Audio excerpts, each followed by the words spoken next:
2 years ago, 40-year-old Zulaika Namulondo found out she was HIV positive.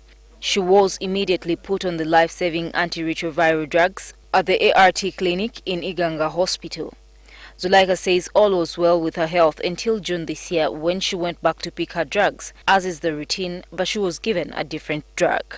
Nalabirawo akakebi nga sikeemiranga meza ataasoma ne ngamba oba bankyusiza banziza ku ddala simanyi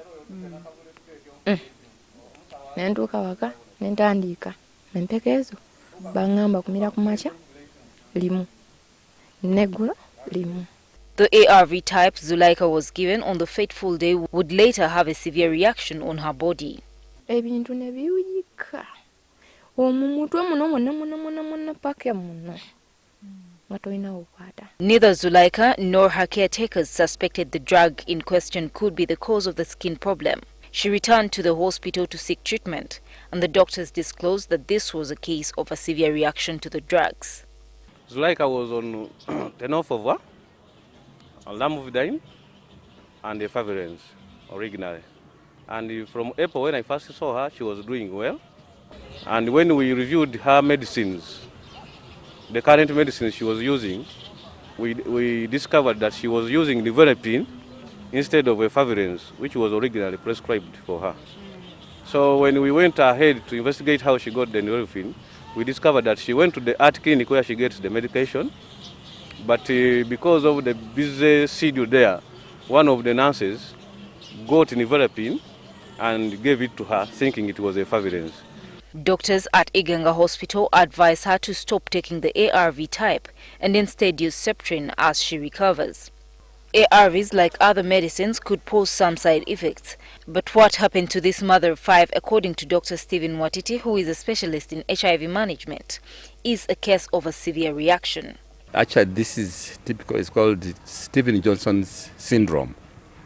It's a reaction. It's a skin rash, which is wet, and what you see on the outside is also inside the body, where the membrane. So it really is severe. It can lead to death. He says it is caused by nevirapine, a drug found in some combination of ARVs. What we do when we are starting on a combination that has nevirapine in is that we give nevirapine half dose.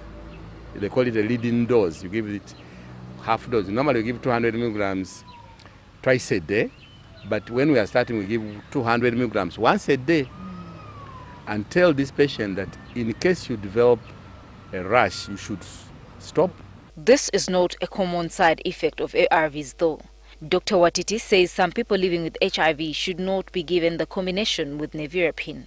If a patient is, for example, a lady who has a high CD4, and you must start, normally we don't start them on nevirapine because nevirapine tends to hurt ladies who have a high CD4. Yeah, we avoid nevirapine in that case. The head of the antiretroviral therapy clinic at Iganga Hospital, Dr. Gertrude Tumusiime, refused to speak to NTV on camera, but he admitted that Zulaika was given a drug different from the one she had been taking. He says the health worker who gave her the medicine could have been overwhelmed by large numbers of patients and made a mistake. Dr. Tumusiime says the clinic is overwhelmed, yet there are only 4 health workers handling over 120 patients on a daily. While still in Iganga, we met another complainant who also claims that she was once given a wrong drug at the same clinic. Naye kati wosanga omuntu mu kiriniki n'akugamba lino nalyo likola ki? Likola nga eryo. Oba tolina kyakola ki? Mistakes are to humans, so anything could go wrong anytime. But who shoulders the blame when such a mistake occurs in a government health facility? Saba government nga ffe abalwadde etutunulemu abalwadde abasawo abaasoma abakenkufu babaleke nga mu madwaliro. So we need to encourage what we call treatment literacy. And when people are illiterate, for people who are on the drugs, but also for the whole community. For now, Zulaika cannot do much for herself, but she still has hope that one day she will get back to her old life and live normally. Her greatest fear, though, is that she might lose her sight. Buli netunulira ninga kimenke naye kati siraba bankwatako obukwasi waliwo lwe bizibira ddala bwe biti abaana ne omwana wange omulenzi antwale ku ttooyi omuwala bw'aba taliiwo omuvubuka yantwala ku ttooyi bikwasa ennaku. Nze nsaba gavumenti enziruukirire ku ludda lw'amaaso. Takyasobola kwetambuza kutuuka we yali atuukamu nga luli emabega, okulya tumulisa buliisa, okumunywesa. Should go back and they should do her viral load, check the amount of HIV in her body, check her liver, check her kidneys, make sure they're okay. And I think she can go back to her drugs, the original ones which were not hurting her. Gertrude Tumusiime Uwitware, NTV.